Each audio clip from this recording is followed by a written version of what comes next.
Madame la présidente, madame la ministre, madame la présidente de la commission, madame la rapporteure, mes chers collègues, cette proposition de loi aborde effectivement un sujet difficile mais d'une très grande importance. Ces derniers mois ont été particulièrement éprouvants pour les personnes âgées hébergées en établissement ou pour les personnes hospitalisées et leurs proches.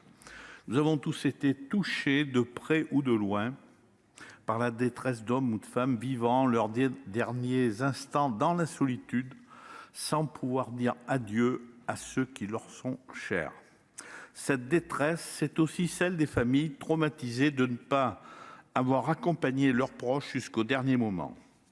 Ceci étant, je voudrais remercier et féliciter les directeurs, les médecins et l'ensemble des personnels médico-sociaux et des hôpitaux qui ont fait de leur mieux pour gérer la crise sanitaire en synergie avec les familles et éviter les contaminations au sein des établissements. Je voudrais rappeler qu'en 2020, nous n'avions pas de vaccin, nous avions un virus très contagieux entraînant beaucoup de décès et sans traitement.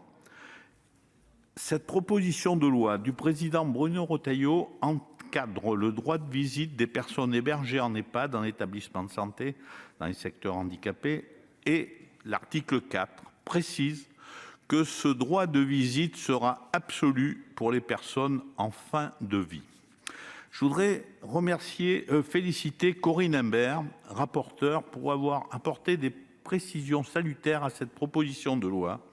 D'abord, en établissement de santé, c'est le chef de service qui prendra les décisions relatives aux visites en lien avec la direction, en médico-social notamment en EHPAD. Le médecin coordonnateur ou traitant pourra motiver des refus de visite en lien avec la direction également.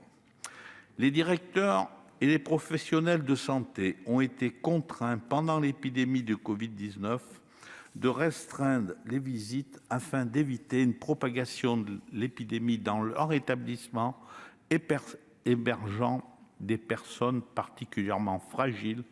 Je voudrais dire que c'était leur angoisse avant la vaccination. Les amendements de Corinne Imbert sont clairs, pragmatiques et précisent bien les limites du droit de visite. Effectivement, nous ne sommes pas à l'abri, à l'arrivée de la période hivernale, d'une deuxième réapparition d'un variant résistant à la vaccination. Le cas échéant, dans certains établissements, seront contraints de limiter de nouveau le nombre de visiteurs pour des raisons de sécurité sanitaire. Les conditions de visite doivent donc être claires et applicables à ces situations d'urgence. De la même façon, le droit de visite pour les personnes en fin de vie a été précisé, étendu et encadré.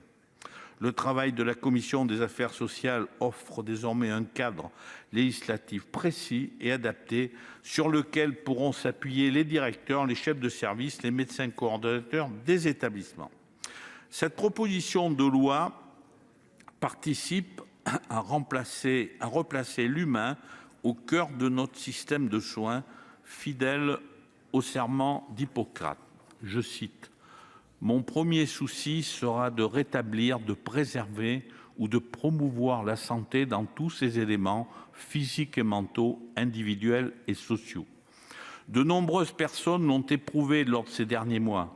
La qualité du lien social est déterminante pour permettre à chacun de traverser le mieux possible les épreuves de cette épidémie et plus généralement les épreuves de la vie, même si nous devons aussi garder à l'esprit que dans un établissement d'hébergement collectif, la contamination d'une seule personne par un proche lui rendant visite peut entraîner la contamination et la mort avant le vaccin de dizaines et d'autres patients ou résidents.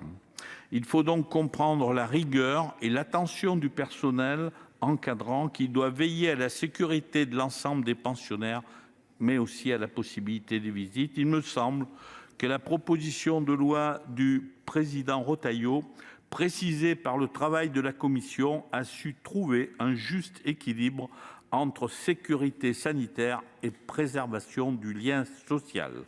Le groupe Les Indépendants et Territoires votera en faveur de ce texte. Très bien. Merci, chers collègues. J'appelle à présent Philippe Mouiller